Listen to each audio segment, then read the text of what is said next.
how to use WinRAR to extract files. If you would like to use WinRAR to extract files, it is very simple to do so.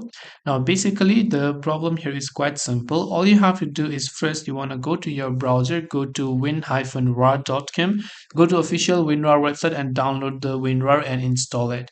Once you've installed WinRAR, it's just an exe file. I'm sure you know how to do that. We will learn how we can extract a zip file. So right here, I've got a certain zip file. It could also be a RAR file or any other type of compressed file format.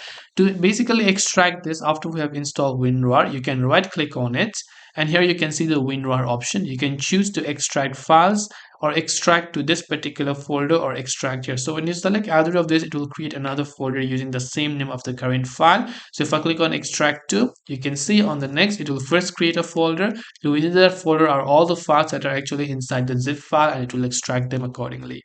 And this way you should be able to use WinRAR to extract files. I hope that this video helped you. If you have any questions, feel free to leave them down. Thank you for watching and see you in the next video.